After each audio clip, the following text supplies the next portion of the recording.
Hello, ladies and gentlemen. This is Guerric de Ternay, and welcome to a new episode of Unlock People's Potential.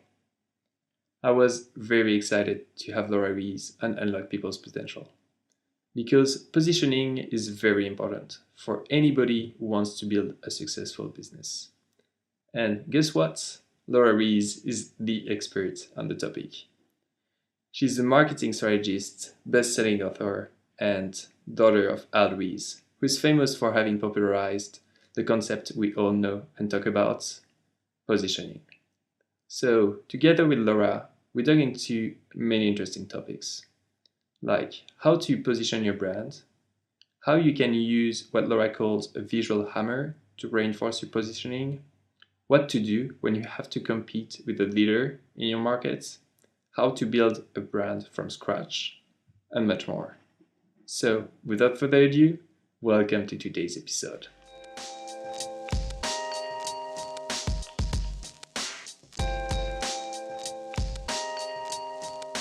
Hello, Laura. Hello, good to be here. So, how are you doing today? Oh, I'm doing great. It is a beautiful day here in Atlanta, Georgia, in the USA. Now, Laura, thanks so much to be here and unlock people's potential. I'm just, so glad to have you here to talk about marketing strategy today. I think it's a topic that will interest a lot of our listeners. And what I really want to is to dig more into your work, especially about positioning and branding.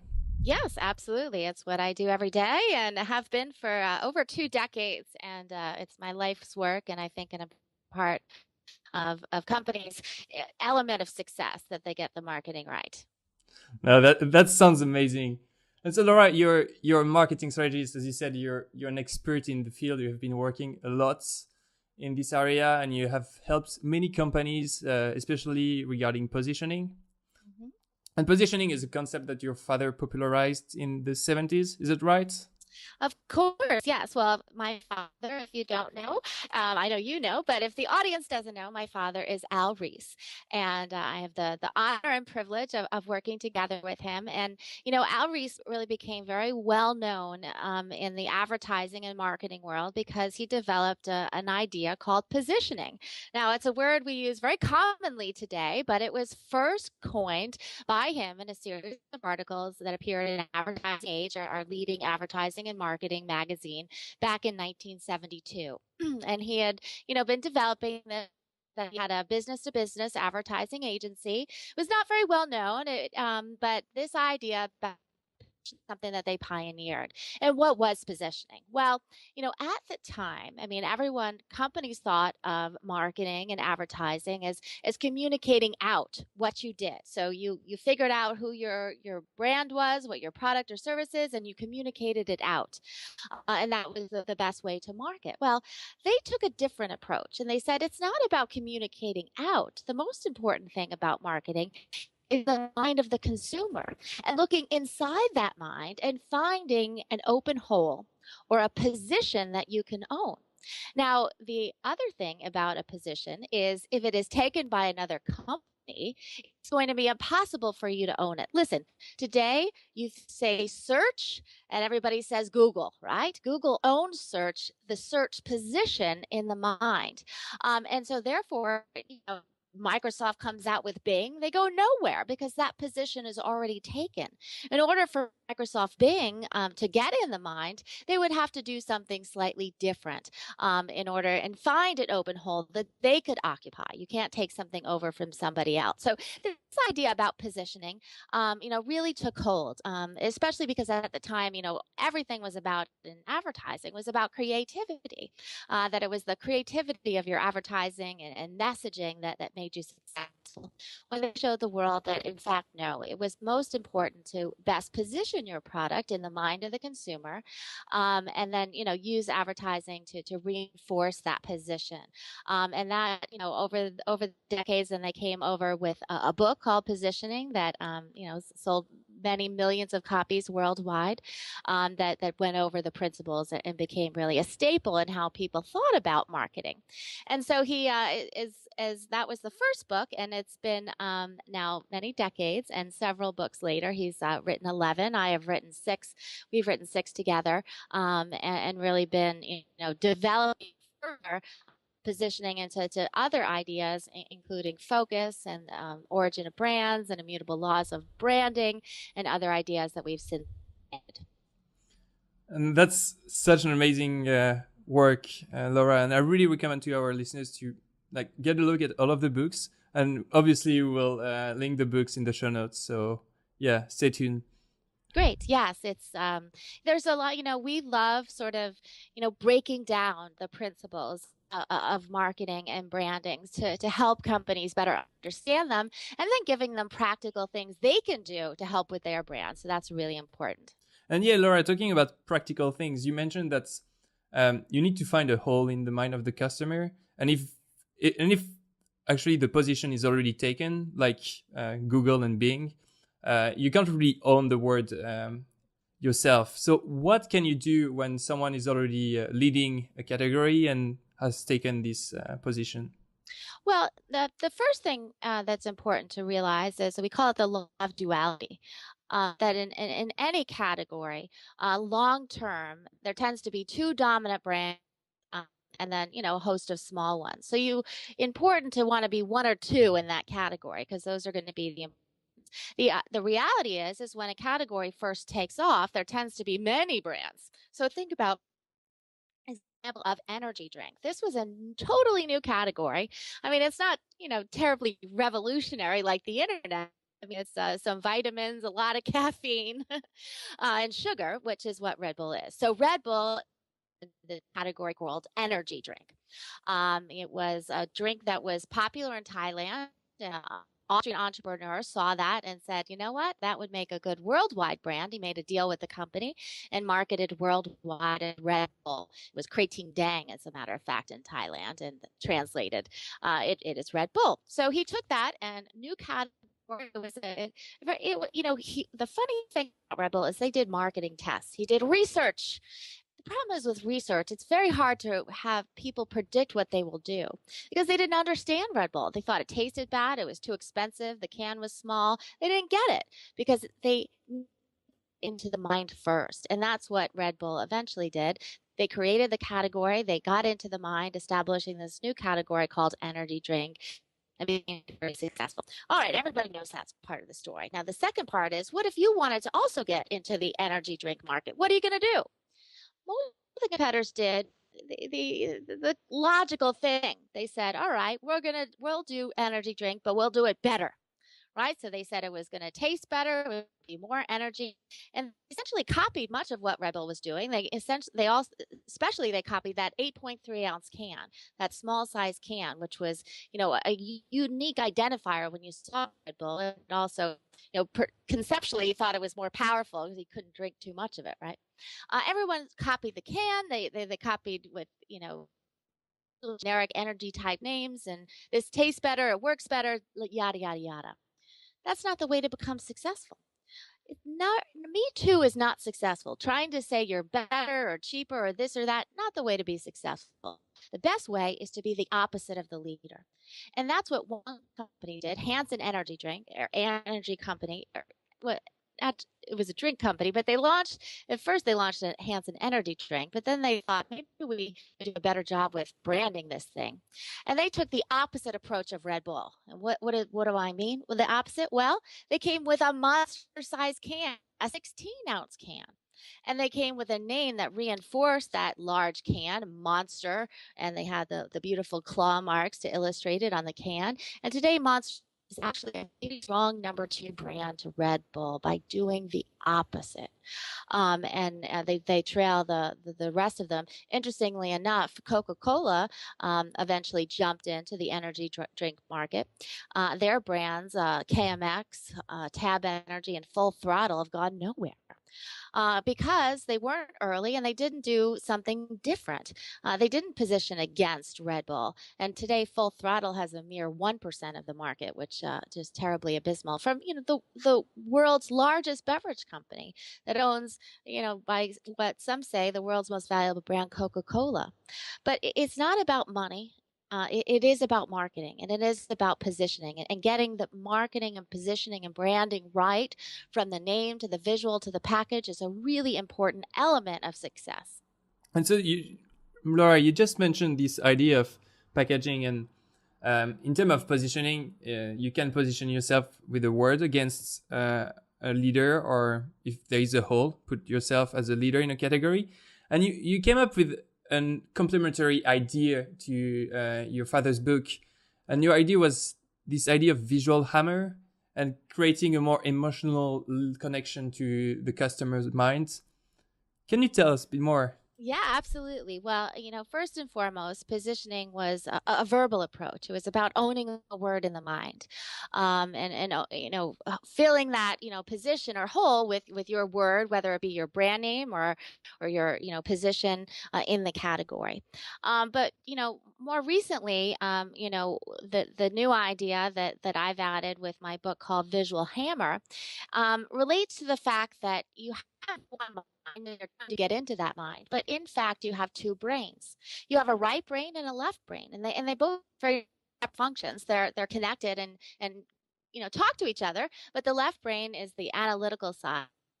It's a very rational, and it handles words and language. And then you have the right brain, emotional side, and it processes visuals, and the big picture. And so, for the words, they go into the left side of the brain and sort of the rational side, but there's also an opportunity to add a visual to your brand. And what the visual does is a couple things. One, it is a because visuals are more emotional, it can drive an emotional reaction and connection with. If you compare, reading the word baby versus seeing an actual picture of a baby, if you think about it, those are two different reactions. So showing the picture can have an emotional approach, and they're also, it drives the verbal idea in the mind, and that's why using them both together is so successful. So you have, Monster with for the energy drink I just mentioned, the visual hammer for them was that large size can. Of course, the green claw marks of the monster. Those very much help to communicate the position of the monster brand, and have an emotional reaction and attachment to the consumer. So, what can you think about in terms of not just a verbal approach to your, but a visual approach? Can you have one unique visual identity, visual hammer to drive your message into the mind? Now, being pretty or attractive or this or that. It's about something that is connecting and hammering in the idea. For example, Corona has become a very popular, successful beer brand in Mexico and America and around the world. What's their visual hammer? Well, the visual hammer is they stuck a lime in the top of the bottle. First of all, that was a shocking visual, right? Because not many beer came with a lime in the top, but it also communicated the authenticity of the brand because it was a Mexican beer brand, and Mexico is a lime country. They use limes in everything versus, America, just north, it's a lemon country. We have lemonade and lemons in everything. So, when they came into the U.S. market, it was like, that's, Mexican. They went through Mexican restaurants, but you saw that with the lime in it. It's a unique identity for the brand, and they've been very wise because when you have a is to use it on everything. So they use that in their advertising message, their marketing, their websites, their packaging. They constantly reinforce. That's really the important thing about marketing, is about reinforcing. Once you own a position in the mind, the role of advertising and all of your work is to reinforce that position. You can't introduce a new idea through advertising, but you can reinforce an idea in the mind. And a visual hammer can be a very effective way of doing that. And so the role of the visual hammer is to reinforce the position that you have to in the mind of the customer. So the word that you own, or which one can come first actually? So you actually have to think about the verbal and the visual, not one before the other, but both in combination, because it's about having both of them work together. And sometimes you always have to remember, you got to a verbal that lends itself to a visual, and that's not always easy. And sometimes you have to change your verbal in order to have it be a visual. Let me give you an example. BMW was going nowhere as an imported car in the U.S. market. this is in the 1970s. They tried the traditional approach of talking about all the benefits of the car. They got great styling, great gas mileage, great looks, great this, that, and the other thing. Went nowhere. And really, the essence of positioning and building a brand is narrowing a focus so you can stand for something. But when you narrow the focus, when you try to find something to stand for, some verbal to drive in the mind, some visual to reinforce it, you've got to think about a verbal that lends itself to a visual. You, they thought about, what if we said we're the ultimate performance machine? That's a very accurate claim. But the problem is, how do you visualize performance? You can't. It's one of those words like, quality and you just can't visualize. And that it doesn't make a good position or verbal. So BMW changed it to be the ultimate driving machine. The ultimate driving machine. Now, driving is something you can visualize, and they very effectively used a visual hammer of television commercials mainly that showed happy drivers driving winding road views, and really, really develop that brand in the marketplace. Leader, luxury vehicles, the ultimate driving machine. So the two sort of have to work together. Look in the mind to see where there is an open position that you can find, and what kind of verbal and visual can work together to drive that in the mind. Marlboro cigarettes, for example, came into the market. There were many strong leaders. At the time, all of the brands were unisex. They were marketing to both men and women. You see, at the time, mid last century, most smokers were men. So the big opportunity all the brands saw to women. So they all showed men and women in their ads. Marlboro did the opposite. They said, forget women, we're going to just focus on being a manly cigarette. And to do so, they launched a campaign that focused on what kind of visual could we use to represent men. And they said, how about a cowboy? And ever since, for over 50 years, they've used the cowboy imagery. The only imagery they've ever used is the cowboy in their advertising, marketing, et cetera, and that has made Marlboro today the world's leading cigarette brand. Interestingly enough, the world's leader, not just with men, but with women, because it just so happens that women love cowboys just as much, maybe more than men. And so the main issue and the main mistake that the brands make is usually a lack of focus. And why is that? Why is that brands that get successful thanks to a very clever positioning at some point stop focusing on this unique positioning and start kind of going off topic? Well, I think it's more in human nature to want to appeal to everyone, to want to please everyone, to want to talk benefits and attributes of your product, your service. That's human nature, but marketing isn't logical. Marketing is the opposite of it. For marketing, you've got to focus and repeat one thing in order to, the reality is we're dealing with a very busy world, a cluttered marketplace of messages, and you got to cut through that. And the way to cut through is to narrow the focus, to stand for something, to mean something, and to get people's attention, get people interested in. We also say there's a halo effect. Many times companies that they say, well, I can't just talk about one thing. I've got to talk about everything. No, you don't, because if you own one idea, for example, BMW say owns driving, right? But there's a halo, meaning they'll give you lots of other things around. If you ask people, does it have good gas mileage, good styling? They'll say yes. You don't have to mention everything. You have to mention one thing that will drive your brand into the mind. And having a visual is going to greatly help drive that idea. It's instantly recognizable. And today, in a global society and marketplace, a visual also needs no translation. You've seen the success of for example, around the world.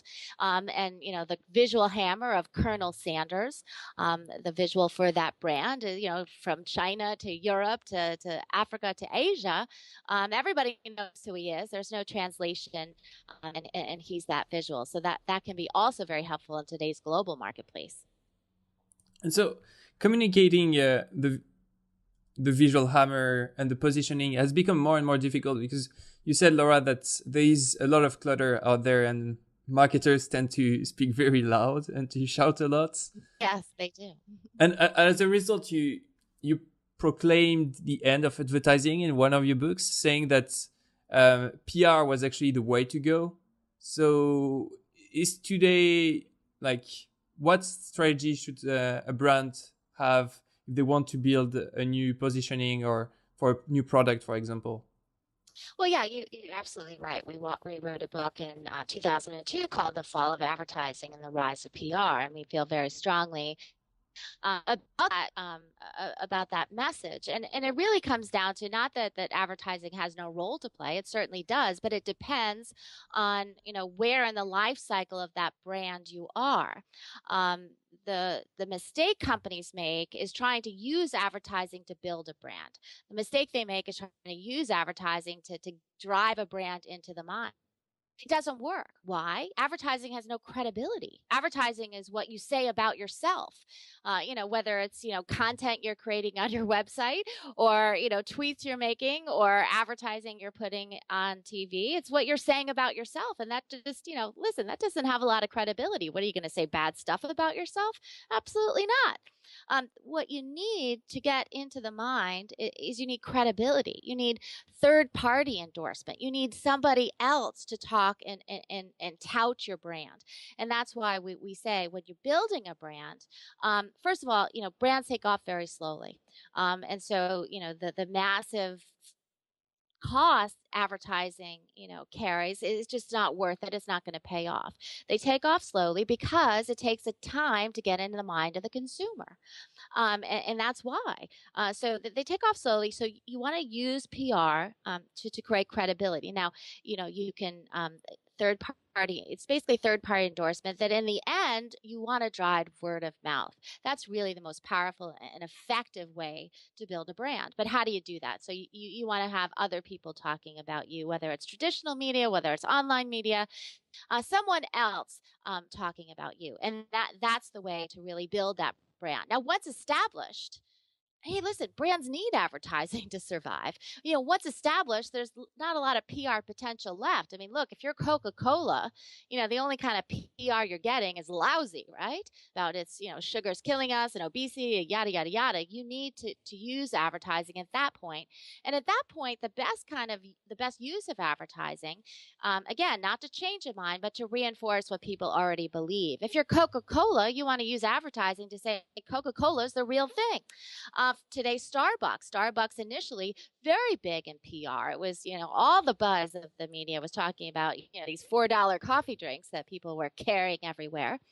Today, that has sort of worn off. It's not new and different anymore. And today they are going toward more traditional advertising to remind and reinforce. You see, advertising is really like a defense plan, right? It's a defense budget to protect you from competitors, to keep the noise out there so that other competitors, can't be seen and heard. And that's why, big companies like Coca-Cola and Nike and Starbucks use advertising to remind people about themselves, but also to keep out competition. I really like what you say about advertising, explaining that advertising has a defensive function. It's not something that should be used to build a brand, which is often a mistake that brands make, but more, using PR to leverage third-party endorsement. Well, and it also goes, I mean, the truth is you can advertise anything. If you pay money, you can put whatever message out there. It's better for brands, when you use PR, you've got to interest the media or somebody in talking about you. Now, it's difficult, but it also it forces you to get the message right. The key for PR is having news value, right? You have to be new and different. That's where being first in a new category is very helpful.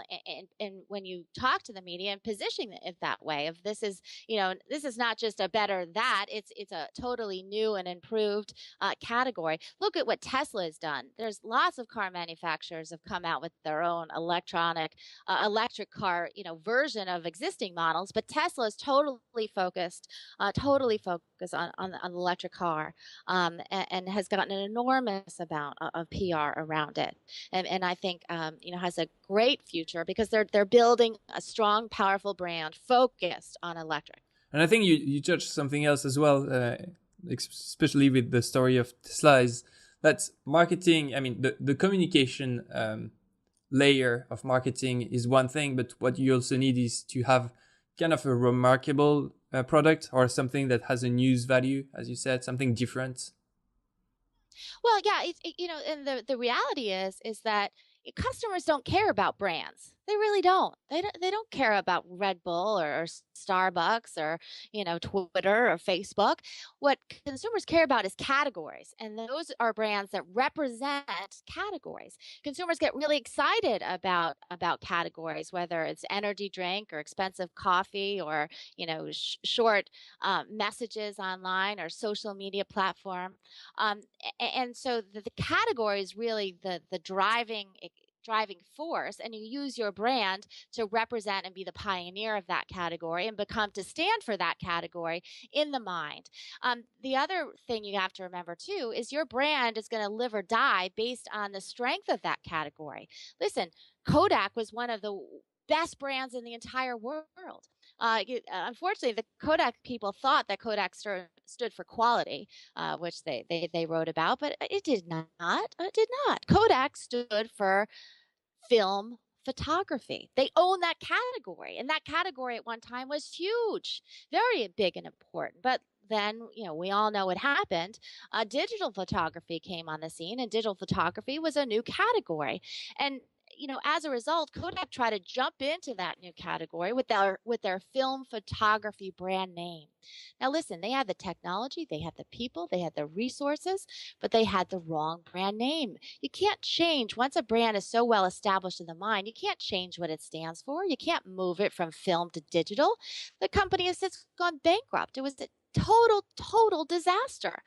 And what all they needed was a new brand name for that new category.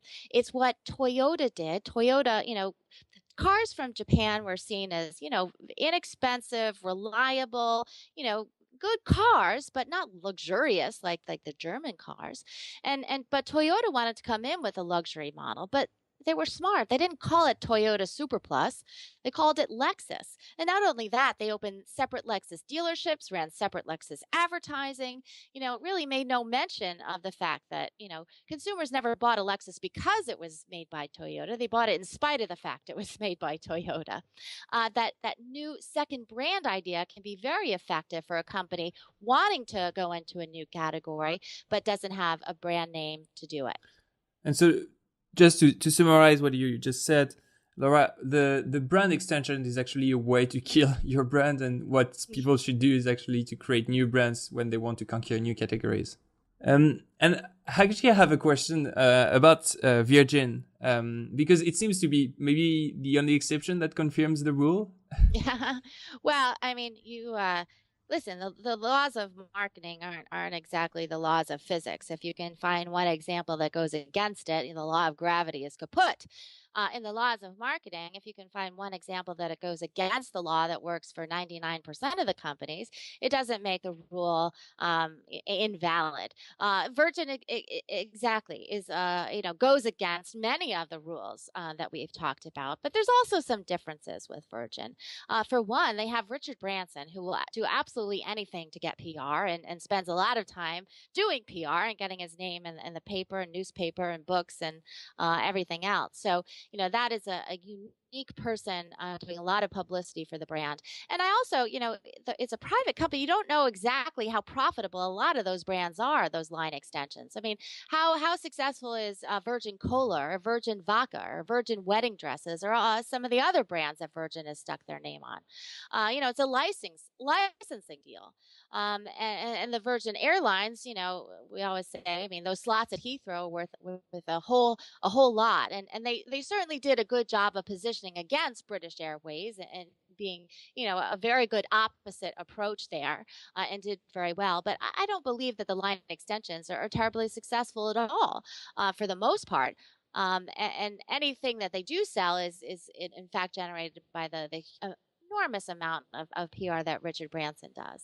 But listen, I mean, if you think you're as good as Richard Branson, by all means, go and launch a vodka and a cola and a wedding dress all under one brand name. But for most people, that's just not going to work. It's much better to follow the principles of marketing that work for the rest of the 99 percenters.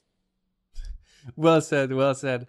And Laura, before we finish the show, I had a question about another concept that you came with, which is this idea of battle cry. Yeah. How to use a slogan properly. What makes a good, like, can you first tell us about what is a battle cry and what makes a good battle cry? Well, sure. So a battle cry, there's a book that came after the visual hammer. So certainly having a visual is important to a brand, but also having a slogan that can act like a battle cry. I mean, many, 54 fight. There's lots of famous battle cries from wars that got the troops rallied up, right? So that's the connection, to have a battle cry for your company so that your consumers can remember who you are, but also your employees are a really important part of that. And the key to a battle cry is, a slogan is a slogan, but a battle cry is special because it's memorable. It not only communicates something, but it does it in a memorable way. Because the truth is, I mean, every company has a slogan pretty much, but almost none of them are very memorable. I mean, you list a bunch of them, you can't, who knows what company it's for. But a battle cry is memorable. And we give in the book some, just easy linguistic techniques for helping things be more memorable. Things like rhyme or alliteration or repetition, reversal, double entendre can help things become more memorable. For many years, Burger King had a very nice battle cry. They, of course, were competing and still do against McDonald's, who is the leader and pioneer of fast food hamburgers. But their battle cry was broiling, not frying. And they were broiled, grill broiled hamburgers with the grill marks versus McDonald's fried it on a cooktop. And that was a very strong visual as well as a battle cry that reinforced in a memorable way by having a reversal, or alliteration. Toys for Tots, Little Caesars pizza chain. They were a low cost, and it was two for the price of one, because when you picked it up, there was no delivery. You picked it up and you could save money. So how did they reinforce it? They repeated pizza, pizza, pizza, pizza in all the ads. And it became very memorable. Or, one of my favorites, the double entendre, a diamond is for forever. And every woman, that appeals to any woman, right? You mean, for when you get engaged to a man, he gives you a diamond ring, which symbolizes a diamond is a substance that lasts forever, symbolizing that your marriage will hopefully last forever. So if you combine those things with, what open hole position can you own in the mind? How can you find a verbal that combines with a visual that drives it in the mind? And to sum it up with a battle cry, a memorable way that people can speak, repeat, and remember who you are and what you stand for. And so that's, I think, on these very good words, Laura, that we're gonna end the show. And just thanks so much for sharing all of this expertise that you have about marketing. I think it's great to have you just being able to explain what is marketing about and what are the real laws of marketing. Well, thank you. It's my pleasure. And where can our listeners find you, except for in all of the books that you wrote? And once again, we're going to link the books in our show notes. So where can they connect with you? Anyone can find me at Ries.com. Really simple. It's RIES.com. All the information. We have articles there. We have videos, links to our books and summaries. So if you want to know more about positioning, about Visual Hammer, about Battlecry, that's where you go. Ries, RIES.com. Laura, thank you very much. Thank you. My pleasure. Hey guys. Thanks for listening to this episode of Unlock People's Potential. This podcast was brought to you by Contriber. Be sure to subscribe on iTunes and leave a review. Let us know what you think. You can find the show notes on our blog, blog.contriber.com. Thanks for listening, and I hope you've been inspired to become a great leader and to unlock people's potential.